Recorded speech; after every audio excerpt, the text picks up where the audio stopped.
Shalom, Bapak Ibu Saudara.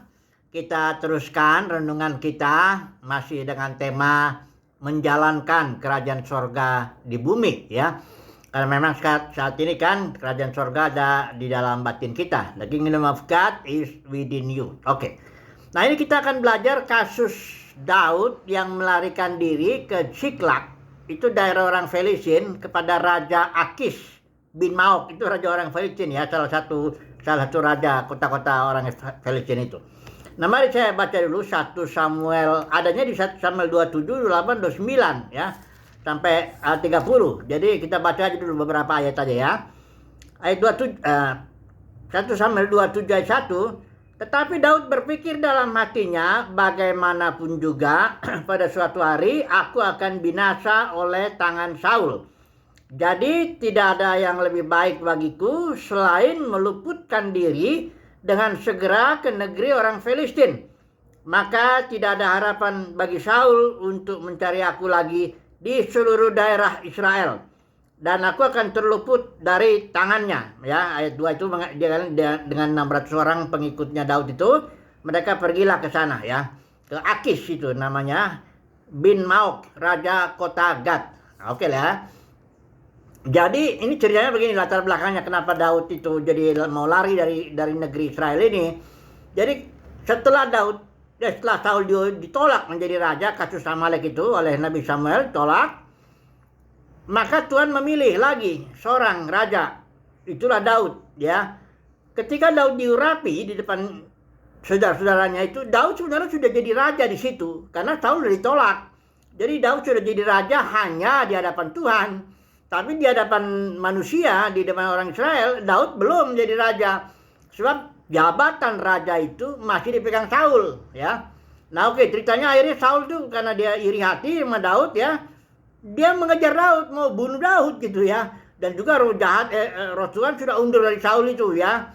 Jadi malah dia diganggu roh jahat, dia tombak Daud dan berkali-kalilah itu Daud mau dibunuh. Nah, karena Daud mengalami sebenarnya itu pembentukan Tuhan ya.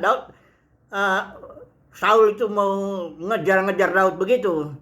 Nah, tapi akhirnya Daud berpikir dalam hatinya. Nah, dia secara manusia dia pikir, ini gimana ini?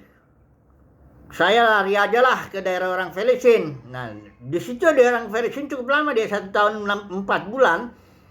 Jadi ketika itu tiba-tiba Israel berperang dengan Filistin, maksudnya Raja Saul ya dengan tentaranya plus raja-raja kota Akis itu, raja-raja kota Filistin dengan tentaranya juga mau berperang. Nah, si Akis ini karena Daud kan sudah jadi panglimanya, pengawalnya gitu, sudah diangkat karena si Akis ini, raja Filistin ini anggap Daud sudah membelot, sudah berpihak kepadaku ya. Dan dia sudah jadi hambaku, kata si Akis ini ya. Dan memang Daud selama 1 tahun 4 bulan dia baik, walaupun dia sebenarnya ada tipu-tipunya lah, tapi kita nggak bahas itu. Jadi setelah dia mereka mau berperang, Daud pergilah ya dengan ke 600 orang itu, tentaranya itu mau bantu si Akis ini ya, bantu orang Filistin lah. Bayangkan saudaraku ya. Jadi si Daud ini mau menyerang tentara Saul dan tentaranya karena dia memperbudak diri di bawah raja-raja orang Filistin, Raja Akis secara khusus. Nah, setelah itu untung aja, setelah berjalanlah pasukan orang Filistin ini kan dihitung, dilihat gitu, orang raja-raja kota Filistin yang lain ya selain Akis bilang, nih ngapain nih Daud nih, orang-orang Ibrani ikut nih. Nanti tiba-tiba dia berpihak kepada Tuhan mereka ya, dan kita dipenggalin kepalanya dan sebagainya. Akhirnya ditolaklah Daud, nggak jadi perang ya.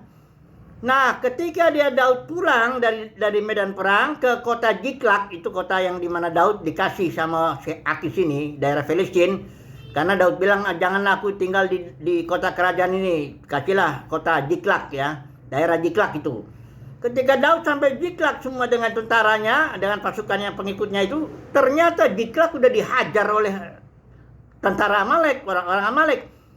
Semuanya kota itu sudah dibakar.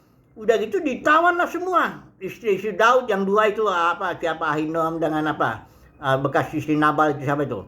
Ya. dengan anak-anaknya semua dirampas lah sama orang Amalek ini.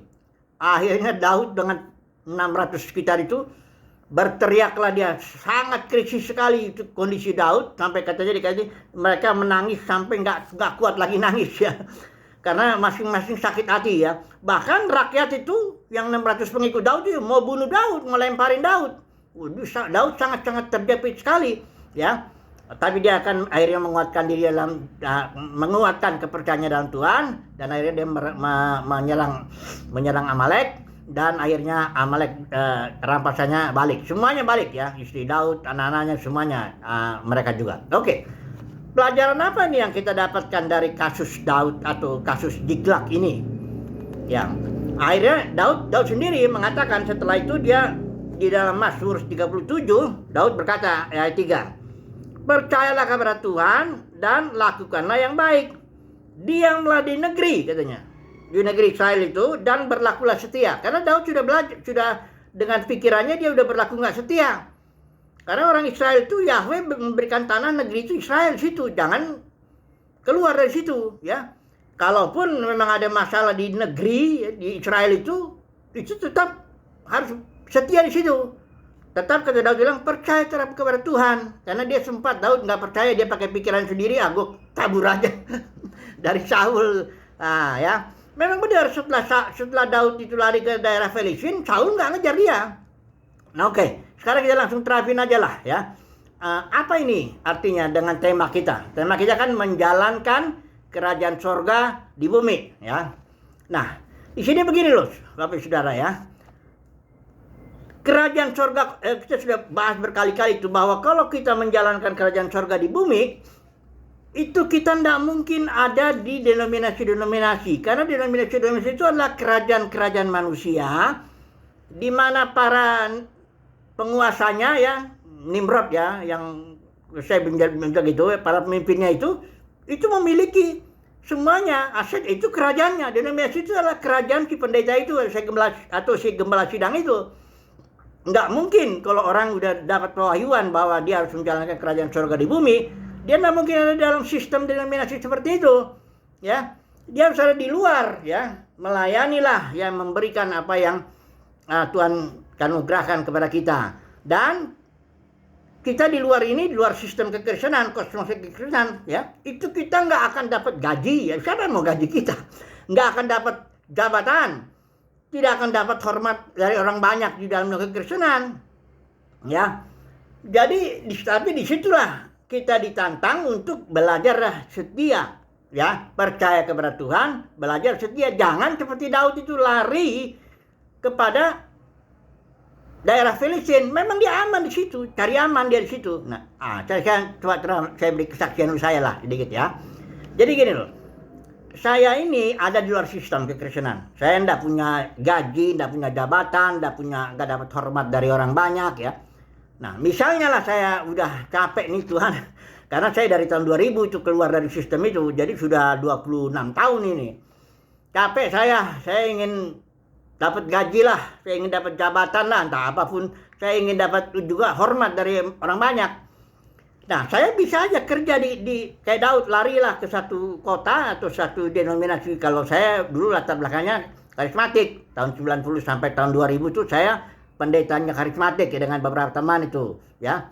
Saya datang aja ke satu denominasi karismatik yang terbesar tentunya, yang banyak uangnya di situ ya. Saya datanglah situ, saya melamar lah kira-kira. Pernah juga teman saya bilang, ayo kamu lamar di situ aja, khotbahmu agak mirip-mirip dengan orang karismatik ya. Memang latar belakang saya begitu. Nah, saya datanglah misalnya saya melamar di situ ya.